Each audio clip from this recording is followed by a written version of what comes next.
Chapter 54, Samson. This chapter is based on Judges 13 to 16.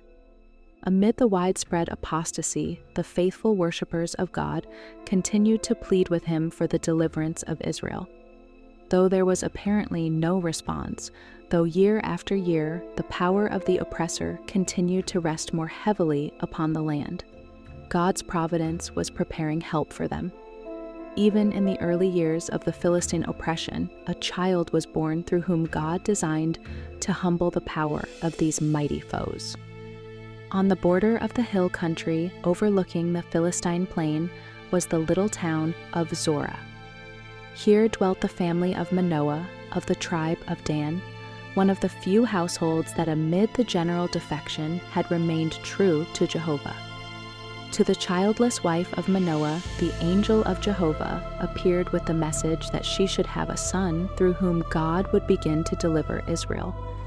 In view of this, the angel gave her instruction concerning her own habits and also for the treatment of her child. Now therefore beware, I pray thee, and drink not wine nor strong drink, and eat not any unclean thing. And the same prohibition was to be imposed from the first upon the child, with the addition that his hair should not be cut, for he was to be consecrated to God as a Nazarite from his birth. The woman sought her husband, and after describing the angel, she repeated his message. Then, fearful that they should make some mistake in the important work committed to them, the husband prayed, Let the man of God which thou didst send come again unto us, and teach us what we shall do unto the child that shall be born. When the angel again appeared, Manoah's anxious inquiry was, How shall we order the child, and how shall we do unto him? The previous instruction was repeated. Of all that I said unto the woman, let her beware. She may not eat of anything that cometh of the vine, neither let her drink wine or strong drink, nor eat any unclean thing. All that I commanded her, let her observe. God had an important work for the promised child of Manoah to do, and it was to secure for him the qualifications necessary for this work that the habits of both the mother and the child were to be carefully regulated. Neither let her drink wine or strong drink, was the angel's instruction for the wife of Manoah, nor eat any unclean thing. All that I commanded her, let her observe. The child will be affected for good or for evil by the habits of the mother. She must herself be controlled by principle and must practice temperance and self-denial if she would seek the welfare of her child. Unwise advisors will urge upon the mother the necessity of gratifying every wish and impulse, but such teaching is false and mischievous. The mother is by the command of God himself placed under the most solemn obligation to exercise self-control. And fathers as well as mothers are involved in this responsibility. Both parents transmit their own characteristics, mental and physical, their dispositions and appetites to their children. As the result of parental intemperance, children often lack physical strength and mental and moral power. Liquor drinkers and tobacco users may, and do, transmit their insatiable craving, their inflamed blood and irritable nerves to their children. The licentious often bequeath their unholy desires and even loathsome diseases as a legacy to their offspring. And as the children have less power to resist temptation than had the parents, the tendency is for each generation to fall lower and lower. To a great degree, parents are responsible not only for the violent passions and perverted appetites of their children, but for the infirmities of the thousands born deaf, blind, diseased, or idiotic. The inquiry of every father and mother should be, What shall we do unto the child that shall be born unto us? The effect of prenatal influences has been by many lightly regarded, but the instruction sent from heaven to those Hebrew parents, and twice repeated in the most explicit and solemn manner, shows how this matter is looked upon by our Creator. And it was not enough that the promised child should receive a good legacy from the parents. This must be followed by careful training in the formation of right habits. God directed that the future judge and deliverer of Israel should be trained to strict temperance from infancy. He was to be a Nazarite from his birth, thus being placed under a perpetual prohibition against the use of wine or strong drink. The lessons of temperance, self-denial, and self-control are to be taught to children, even from babyhood. The angel's prohibition included every unclean thing. The distinction between articles of food as clean and unclean was not a merely ceremonial and arbitrary regulation, but was based upon sanitary principles. To the observance of this distinction may be traced, in a great degree, the marvelous vitality which for thousands of years has distinguished the Jewish people. The principles of temperance must be carried further than the mere use of spirituous liquors. The use of stimulating and indigestible food is often equally injurious to health, and in many cases sows the seeds of drunkenness. True temperance teaches us to dispense entirely with everything hurtful and to use judiciously that which is healthful. There are few who realize as they should how much their habits of diet have to do with their health, their character, their usefulness in this world, and their eternal destiny. The appetite should ever be in subjection to the moral and intellectual powers. The body should be servant to the mind, and not the mind to the body. The divine promise to Manoah was in due time fulfilled in the birth of a son, to whom the name of Samson was given. As the boy grew up, it became evident that he possessed extraordinary physical strength. This was not, however, as Samson and his parents well knew, dependent upon his well-knit sinews, but upon his condition as a Nazarite, of which his unshorn hair was a symbol. Had Samson obeyed the divine commands as faithfully as his parents had done, his would have been a nobler and happier destiny. But association with idolaters corrupted him. The town of Zorah being near the country of the Philistines, Samson came to mingle with them on friendly terms. Thus, in his youth, intimacies sprang up, the influence of which darkened his whole life. A young woman dwelling in the Philistine town of Timnath engaged Samson's affections, and he determined to make her his wife. To his God-fearing parents, who endeavored to dissuade him from his purpose, his only answer was, "She pleaseth me well." The parents at last yielded to his wishes, and the marriage took place.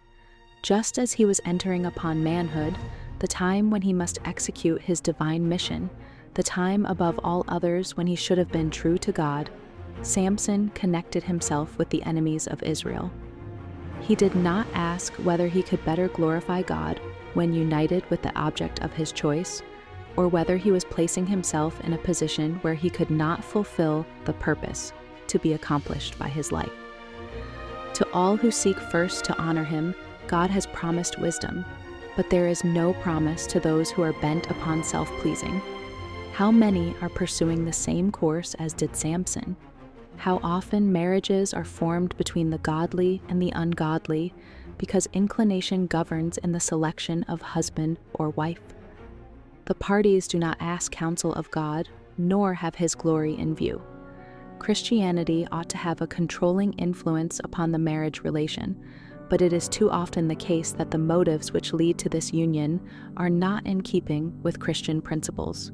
Satan is constantly seeking to strengthen his power over the people of God by inducing them to enter into alliance with his subjects, and in order to accomplish this, he endeavors to arouse unsanctified passions in the heart. But the Lord has in his word plainly instructed his people not to unite themselves with those who have not his love abiding in them. What concord hath Christ with Belial? Or what part hath he that believeth with an infidel? And what agreement hath the temple of God with idols? 2 Corinthians 6:15, 16. At his marriage feast, Samson was brought into familiar association with those who hated the God of Israel. Whoever voluntarily enters into such relations will feel it necessary to conform to some degree to the habits and customs of his companions. The time thus spent is worse than wasted. Thoughts are entertained and words are spoken that tend to break down the strongholds of principle and to weaken the citadel of the soul. The wife, to obtain whom Samson had transgressed the command of God, proved treacherous to her husband before the close of the marriage feast. Incensed at her perfidy, Samson forsook her for the time and went alone to his home at Zorah. When, afterward relenting, he returned for his bride, he found her the wife of another. His revenge in the wasting of all the fields and vineyards of the Philistines provoked them to murder her, although their threats had driven her to the deceit with which the trouble began. Samson had already given evidence of his marvelous strength by slaying, single-handed, a young lion, and by killing 30 of the men of Ascalon. Now, moved to anger by the barbarous murder of his wife, he attacked the Philistines and smote them with a great slaughter.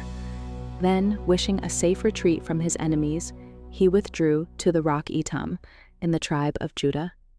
To this place he was pursued by a strong force, and the inhabitants of Judah, in great alarm, basely agreed to deliver him to his enemies. Accordingly, 3,000 men of Judah went up to him. But even at such odds, they would not have dared approach him had they not felt assured that he would not harm his own countrymen. Samson consented to be bound and delivered to the Philistines, but first exacted from the men of Judah a promise not to attack him themselves, and thus compel him to destroy them. He permitted them to bind him with 2 new ropes, and he was led into the camp of his enemies amid demonstrations of great joy. But while their shouts were waking the echoes of the hills, the Spirit of Jehovah came mightily upon him. He burst asunder the strong new cords as if they had been flax burned in the fire. Then seizing the first weapon at hand, which, though only the jawbone of an ass, was rendered more effective than sword or spear, he smote the Philistines until they fled in terror, leaving 1,000 men dead upon the field. Had the Israelites been ready to unite with Samson and follow up the victory, they might at this time have freed themselves from the power of their oppressors. But they had become dispirited and cowardly. They had neglected the work which God commanded them to perform in dispossessing the heathen, and had united with them in their degrading practices, tolerating their cruelty, and, so long as it was not directed against themselves, even countenancing their injustice. When themselves brought under the power of the oppressor, they tamely submitted to the degradation which they might have escaped, had they only obeyed God. Even when the Lord raised up a deliverer for them, they would, not infrequently, desert him and unite with their enemies. After his victory, the Israelites made Samson judge, and he ruled Israel for 20 years. But one wrong step prepares the way for another. Samson had transgressed the command of God by taking a wife from the Philistines, and again he ventured among them, now his deadly enemies, in the indulgence of unlawful passion. Trusting to his great strength, which had inspired the Philistines with such terror, he went boldly to Gaza, to visit a harlot of that place. The inhabitants of the city learned of his presence, and they were eager for revenge. Their enemy was shut safely within the walls of the most strongly fortified of all their cities. They felt sure of their prey, and only waited till the morning to complete their triumph. At midnight Samson was aroused. The accusing voice of conscience filled him with remorse, as he remembered that he had broken his vow as a Nazarite. But notwithstanding his sin, God's mercy had not forsaken him. His prodigious strength again served to deliver him. Going to the city gate, he wrenched it from its place and carried it, with its posts and bars, to the top of a hill on the way to Hebron. But even this narrow escape did not stay his evil course. He did not again venture among the Philistines, but he continued to seek those sensuous pleasures that were luring him to ruin. He loved a woman in the valley of Sorek, not far from his own birthplace. Her name was Delilah, the consumer. The Vale of Sorek was celebrated for its vineyards. These also had a temptation for the wavering Nazarite, who had already indulged in the use of wine, thus breaking another tie that bound him to purity and to God. The Philistines kept a vigilant watch over the movements of their enemy, and when he degraded himself by this new attachment, they determined, through Delilah, to accomplish his ruin. A deputation consisting of one leading man from each of the Philistine provinces was sent to the Vale of Sorek. They dared not attempt to seize him while in possession of his great strength, but it was their purpose to learn, if possible, the secret of his power. They therefore bribed Delilah to discover and reveal it. As the betrayer plied Samson with her questions, he deceived her by declaring that the weakness of other men would come upon him if certain processes were tried. When she put the matter to the test, the cheat was discovered. Then she accused him of falsehood, saying, "How canst thou say, 'I love thee,' when thine heart is not with me? Thou hast mocked me these 3 times, and hast not told me wherein thy great strength lieth." 3 times Samson had the clearest evidence that the Philistines had leagued with his charmer to destroy him. But when her purpose failed, she treated the matter as a jest, and he blindly banished fear. Day by day Delilah urged him, until his soul was vexed unto death, yet a subtle power kept him by her side. Overcome at last, Samson made known the secret. "There hath not come a razor upon mine head, for I have been a Nazarite unto God from my mother's womb. If I be shaven, then my strength will go from me, and I shall become weak and be like any other man." A messenger was immediately dispatched to the lords of the Philistines, urging them to come to her without delay. While the warrior slept, the heavy masses of his hair were severed from his head. Then, as she had done 3 times before, she called, "The Philistines be upon thee, Samson." Suddenly awaking, he thought to exert his strength as before and destroy them, but his powerless arms refused to do his bidding, and he knew that Jehovah was departed from him. When he had been shaven, Delilah began to annoy him and cause him pain, thus making a trial of his strength, for the Philistines dared not approach him till fully convinced that his power was gone. Then they seized him, and having put out both his eyes, they took him to Gaza. Here he was bound with fetters in their prison house and confined to hard labor. What a change to him who had been the judge and champion of Israel, now weak, blind, imprisoned, degraded to the most menial service. Little by little, he had violated the conditions of his sacred calling. God had borne long with him, but when he had so yielded himself to the power of sin as to betray his secret, the Lord departed from him. There was no virtue in his long hair merely, but it was a token of his loyalty to God, and when the symbol was sacrificed in the indulgence of passion, the blessings of which it was a token were also forfeited. In suffering and humiliation, a sport for the Philistines, Samson learned more of his own weakness than he had ever known before, and his afflictions led him to repentance. As his hair grew, his power gradually returned, but his enemies, regarding him as a fettered and helpless prisoner, felt no apprehensions. The Philistines ascribed their victory to their gods, and exulting, they defied the God of Israel. A feast was appointed in honor of Dagon, the fish god, the protector of the sea. From town and country throughout the Philistine plain, the people and their lords assembled. Throngs of worshippers filled the vast temple and crowded the galleries about the roof. It was a scene of festivity and rejoicing. There was the pomp of the sacrificial service, followed by music and feasting. Then, as the crowning trophy of Dagon's power, Samson was brought in. Shouts of exultation greeted his appearance. People and rulers mocked his misery and adored the God who had overthrown the destroyer of their country. After a time, as if weary, Samson asked permission to rest against the 2 central pillars which supported the temple roof. Then he silently uttered the prayer, "O Lord God, remember me, I pray thee, and strengthen me. I pray thee, only this once, O God, that I may be at once avenged of the Philistines." With these words he encircled the pillars with his mighty arms, and crying, "Let me die with the Philistines," he bowed himself, and the roof fell, destroying at one crash all that vast multitude. So the dead which he slew at his death were more than they which he slew in his life.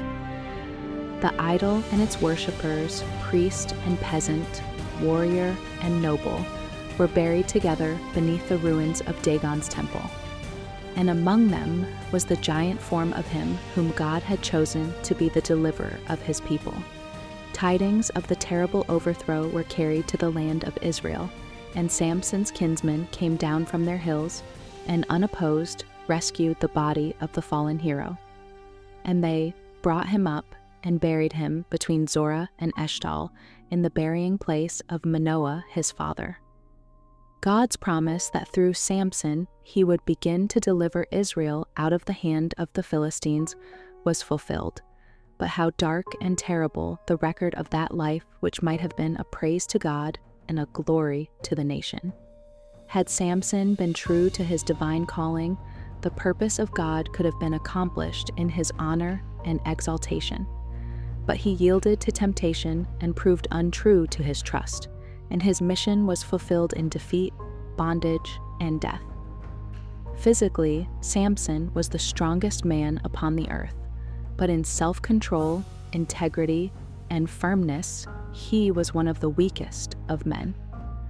Many mistake strong passions for a strong character, but the truth is that he who is mastered by his passions is a weak man. The real greatness of the man is measured by the power of the feelings that he controls, not by those that control him. God's providential care had been over Samson that he might be prepared to accomplish the work which he was called to do. At the very outset of life, he was surrounded with favorable conditions for physical strength, intellectual vigor, and moral purity. But under the influence of wicked associates, he let go that hold upon God, which is man's only safeguard, and he was swept away by the tide of evil. Those who in the way of duty are brought into trial may be sure that God will preserve them. But if men willfully place themselves under the power of temptation, they will fall, sooner or later. The very ones whom God purposes to use as his instruments for a special work, Satan employs his utmost power to lead astray. He attacks us at our weak points, working through defects in the character to gain control of the whole man. And he knows that if these defects are cherished, he will succeed. But none need be overcome. Man is not left alone to conquer the power of evil by his own feeble efforts. Help is at hand and will be given to every soul who really desires it. Angels of God that ascend and descend the ladder which Jacob saw in vision will help every soul who will to climb even to the highest heaven.